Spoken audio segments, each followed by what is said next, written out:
a WikiVidi Documentaries production. Don't forget to like and subscribe. Enjoy. Joker character. The Joker is a fictional supervillain created by Bill Finger, Bob Kane, and Jerry Robinson, who first appeared in the debut issue of the comic book Batman, published by DC Comics.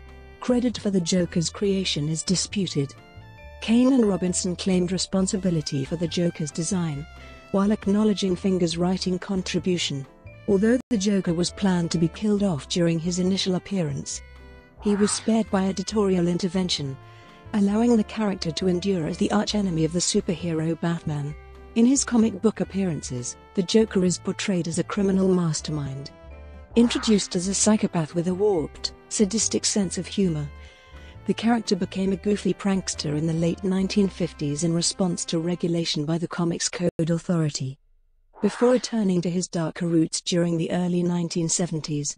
As Batman's nemesis, the Joker has been part of the superhero's defining stories, including the murder of Jason Todd, the second Robin, and Batman's ward, and the paralysis of one of Batman's allies, Barbara Gordon. The Joker has had various possible origin stories during his decades of appearances. The most common story involves him falling into a tank of chemical waste which bleaches his skin white and turns his hair green and lips bright red. The resulting disfigurement drives him insane. The antithesis of Batman in personality and appearance, the Joker is considered by critics to be his perfect adversary. The Joker possesses no superhuman abilities, instead using his expertise in chemical engineering to develop poisonous or lethal concoctions, and thematic weaponry, including razor-tipped playing cards, deadly joy buzzers, and acid-spraying lapel flowers. The Joker sometimes works with other Gotham City supervillains such as the Penguin and Two-Face, and groups like the Injustice Gang and Injustice League. But these relationships often collapse due to the Joker's desire for unbridled chaos. The 1990s introduced a romantic interest for the Joker in his former psychiatrist, Harley Quinn, who becomes his villainous sidekick.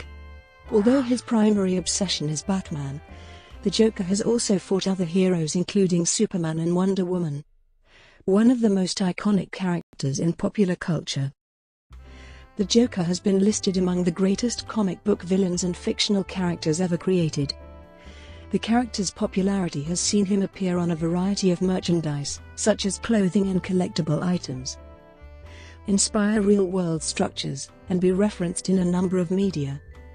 The Joker has been adapted to serve as Batman's adversary in live-action, animated, and video game incarnations, including the 1960s Batman television series and in films by Jack Nicholson in Batman, Heath Ledger in The Dark Knight, Jared Leto in Suicide Squad, and Joaquin Phoenix in Joker. Mark Hamill, Troy Baker, and others have provided the character's voice. Concept. Bill Finger, Bob Kane, and Jerry Robinson are credited with creating the Joker, but their accounts of the character's conception differ, each providing his own version of events. Finger's, Kane's, and Robinson's versions acknowledge that Finger produced an image of actor Conrad Veidt in character as Gwynplaine in the 1928 film The Man Who Laughs as an inspiration for the Joker's appearance, and Robinson produced a sketch of a Joker playing card. Robinson claimed that it was his 1940 card sketch that served as the character's concept, and which Finger associated with Veidt's portrayal. Kane hired the 17-year-old Robinson as an assistant in 1939, after he saw Robinson in a white jacket decorated with his own illustrations. Beginning as a letterer and background inker, Robinson quickly became primary artist for the newly created Batman comic book series. In a 1975 interview in The Amazing World of DC Comics, Robinson said he wanted a supreme arch-villain who could test Batman, but not a typical crime lord or gangster designed to be easily disposed. He wanted an exotic, enduring character as an ongoing source of conflict for Batman, designing a diabolically sinister but clownish villain. Robinson was intrigued by villains. His studies at Columbia University taught him that some characters are made up of contradictions, leading to the Joker's sense of humor. He said that the name came first, followed by an image of a playing card from a deck he often had at hand. I wanted somebody visually exciting. I wanted somebody that would make an indelible impression, would be bizarre, would be memorable like the Hunchback of Notre Dame or any other villains that had unique physical characters. He told Finger about his concept by telephone, later providing sketches of the character and images of what would become his iconic Joker playing card design. Finger thought the concept was incomplete, providing the image of Vite with a ghastly, permanent rictus grin. Kane countered that the Robinsons sketch was produced only after Finger had already shown the Gwynplaine image to Kane, and that it was only used as a card design belonging to the Joker in his early appearances.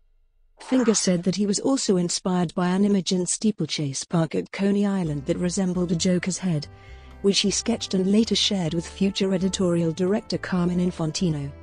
In a 1994 interview with journalist Frank Loves, Kane stated his position. Robinson credited himself, Finger and Kane for the Joker's creation. He said he created the character as Batman's larger-than-life nemesis when extra stories were quickly needed for Batman, and he received credit for the story in a college course. Finger provided his own account in 1966, although Kane adamantly refused to share credit for many of his characters. Many comic historians credit Robinson with the Joker's creation and Finger with the character's development. By 2011, Finger, Kane, and Robinson had died, leaving the story unresolved. Golden Age. The Joker debuted in Batman as the eponymous character's first villain, shortly after Batman's debut in Detective Comics 7. The Joker initially appeared as a remorseless serial killer, modeled after a Joker playing card with a mirthless grin, who killed his victims with Joker venom, a toxin which left their faces smiling grotesquely. The character was intended to be killed in his second appearance in Batman, after being stabbed in the heart. Finger wanted the Joker to die, because of his concern that recurring villains would make Batman appear inept, but was overruled by then editor Whitney Ellsworth. A hastily drawn panel, indicating that the Joker was still alive, was added to the comic. The Joker went on to appear in 9 of Batman's first 12 issues. The character's regular appearances quickly defined him as the archenemy of the dynamic duo, Batman and Robin. He killed dozens of people, and even derailed a train. By issue 3, Kane's work on the syndicated Batman newspaper strip left him little time for the comic book. Artist Dick Sprang assumed his duties, and editor Jack Schiff collaborated with Finger on stories. Around the same time, DC Comics found it easier to market its stories to children without the more mature pulp elements that had originated many superhero comics. During this period, the first changes in the Joker began to appear, portraying him more as a prankster than threat. When he kidnaps Robin, Batman pays the ransom by check, meaning that the Joker cannot cash it without being arrested. Comic book writer Mark Waid suggests that the 1942 story, The Joker Walks the Last Mile, was the beginning point for the character's transformation into a more goofy incarnation, a period that Grant Morrison considered lasted the following 30 years. The 1942 cover of Detective Comics 9, known as Double Guns, is considered one of the greatest superhero comic covers of the Golden Age, and is the only image of the character using traditional guns. Robinson said that other contemporary villains used guns, and the creative team wanted the Joker, as Batman's adversary, to be more resourceful. Silver Age. The Joker was one of the few popular villains continuing to appear regularly in Batman comics from the Golden Age into the Silver Age, as the series continued during the rise in popularity of mystery and romance comics. In 1951, Finger wrote an origin story for the Joker in Detective Comics 68, which introduced the characteristic of him formerly being the criminal Red Hood, and his disfigurement the result of a fall into a chemical vat. By 1954, the Comics Code Authority had been established in response to increasing public disapproval of comic book content. The backlash was inspired by Frederick Wertham, who hypothesized that mass media was responsible for the rise in juvenile delinquency, violence and homosexuality, particularly in young males. Parents forbade their children from reading comic books, and there were several mass burnings. The Comics Code banned gore, innuendo and excessive violence, stripping Batman of his menace and transforming the Joker into a goofy, thieving trickster without his original homicidal tendencies. The character appeared less frequently after 1964, when Julius Schwartz became editor of the Batman comics. The character risked becoming an obscure figure of the preceding era until this goofy prankster version of the character was adapted into the 1966 television series Batman, in which he was played by Cesar Romero. The show's popularity compelled Schwartz to keep the comics in a similar vein. As the show's popularity waned, however, so did that of the Batman comics. After the TV series ended in 1968, the increase in public visibility had not stopped the comics' sales decline. Editorial director Carmen Infantino resolved to turn things around, moving stories away from schoolboy-friendly adventures.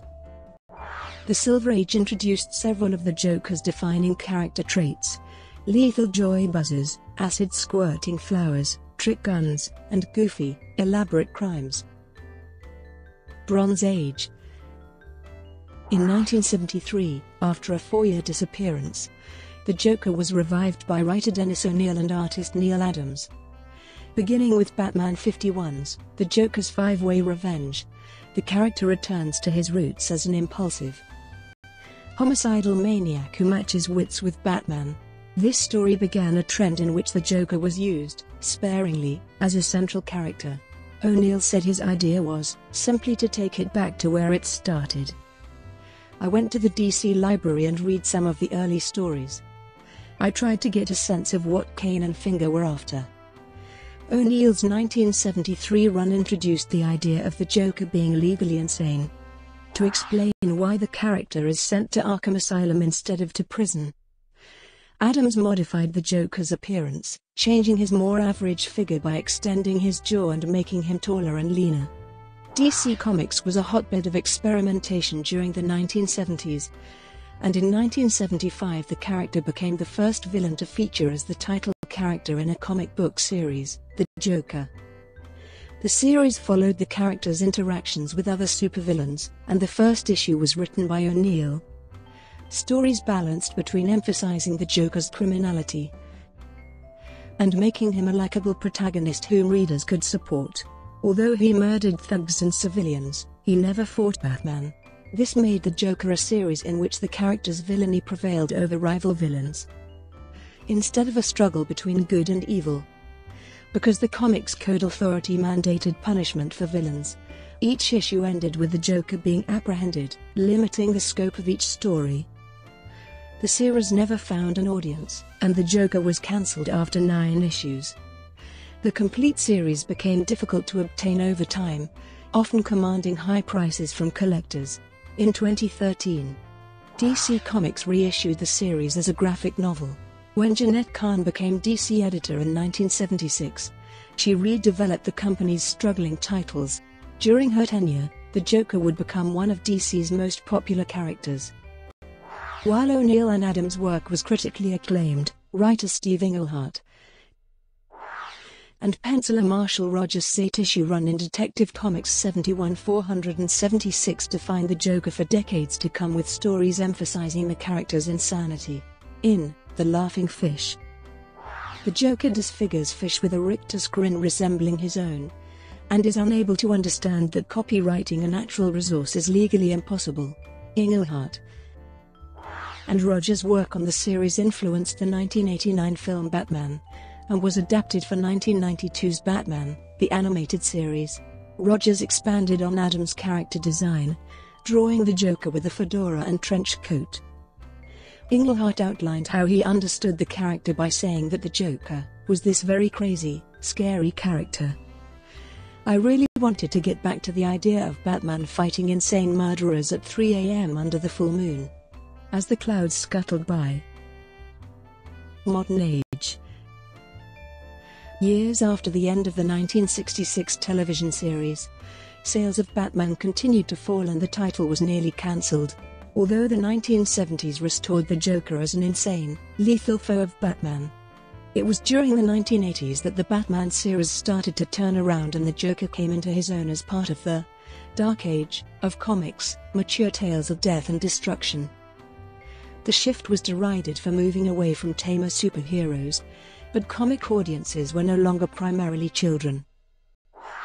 Several months after Crisis on Infinite Earths launched the era by killing off Silver Age icons such as The Flash and Supergirl and undoing decades of continuity, Frank Miller's The Dark Knight Returns reimagined Batman as an older, retired hero and the Joker as a lipstick-wearing celebrity who cannot function without his foe.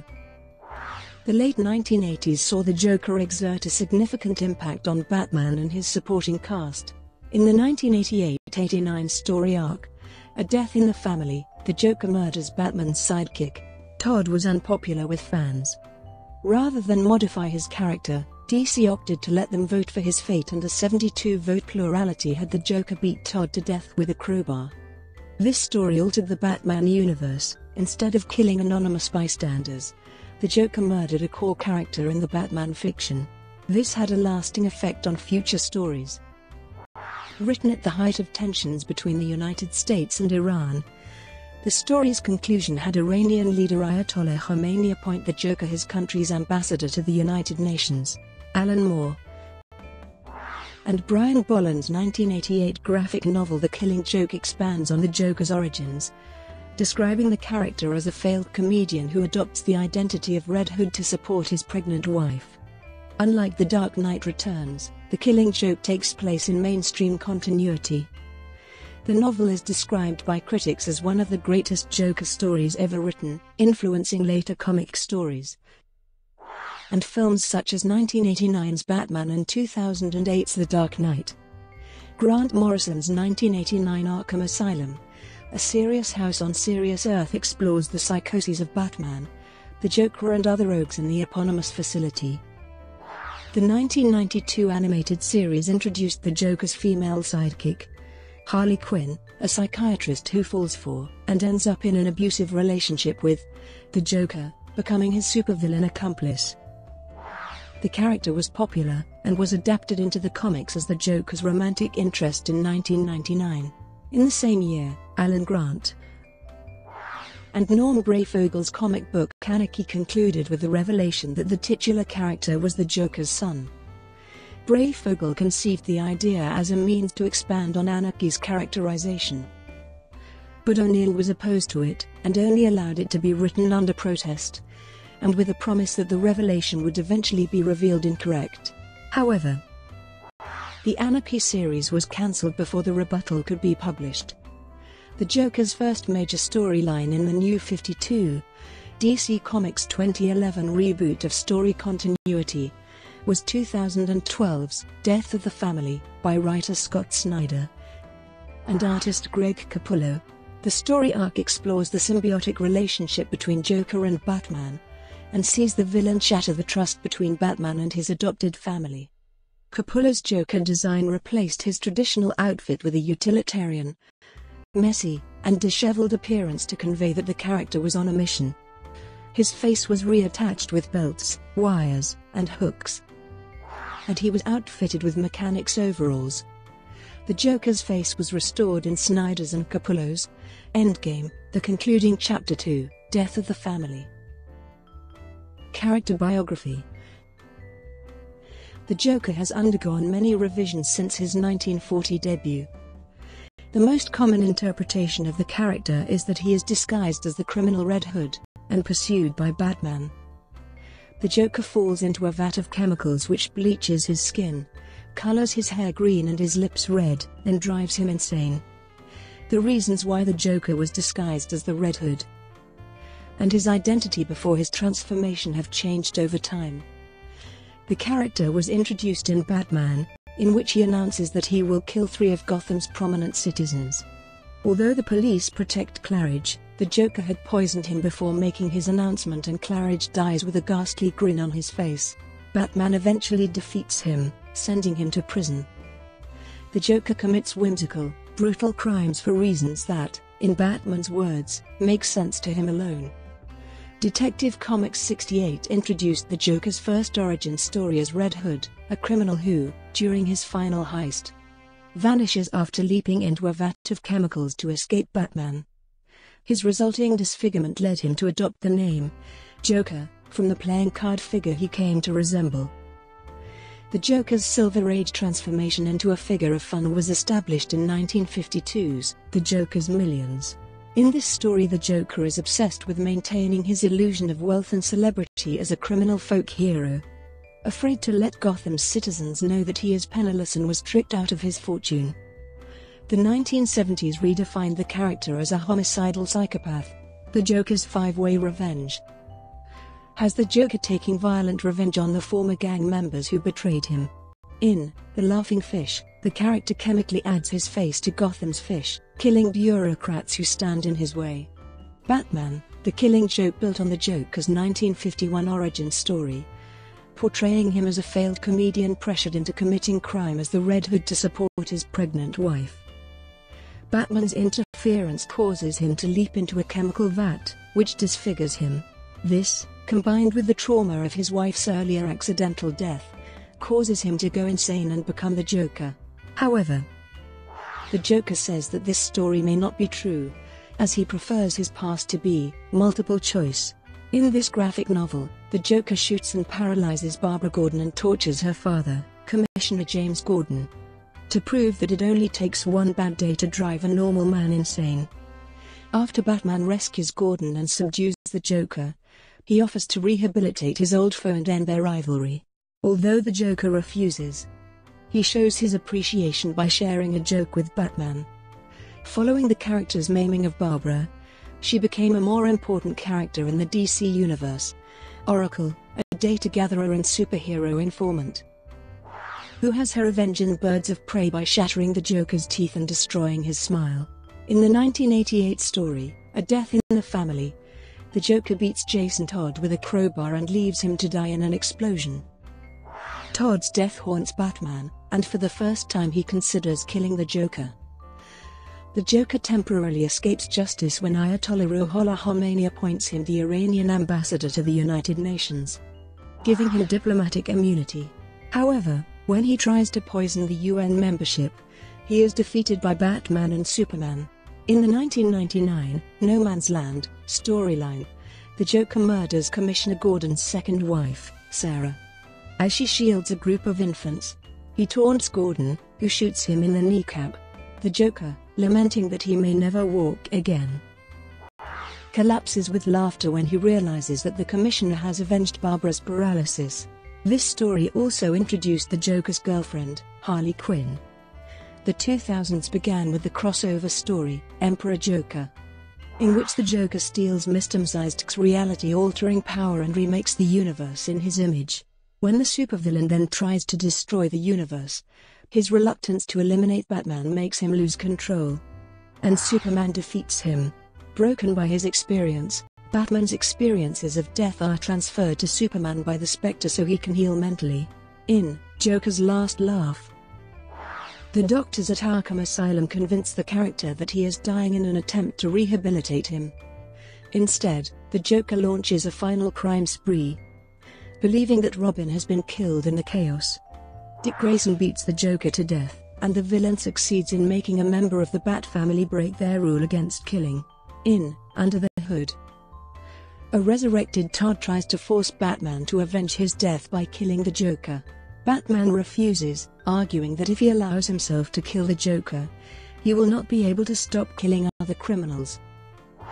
The Joker kills Alexander Luthor in Infinite Crisis for excluding him from the secret society of supervillains, which considers him too unpredictable for membership.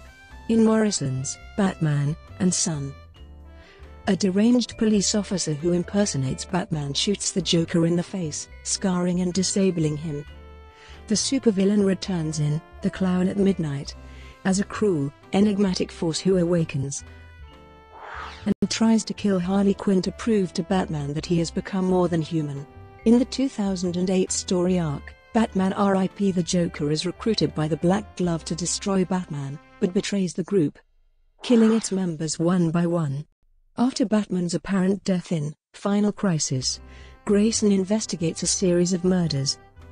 The Joker is arrested, and then Robin Damian Wayne beats him with a crowbar, paralleling Todd's murder.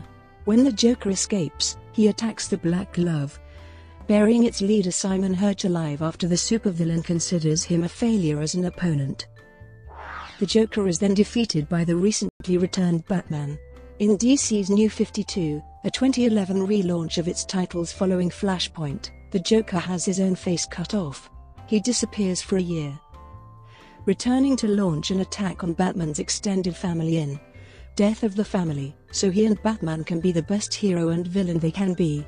At the end of the storyline, the Joker falls off a cliff into a dark abyss. The Joker returns in the 2014 storyline, Endgame, in which he brainwashes the Justice League into attacking Batman, believing he has betrayed their relationship. The story implies that the Joker is immortal, having existed for centuries in Gotham as a cause of tragedy after exposure to a substance the Joker terms Dionysium, and is able to regenerate from mortal injuries.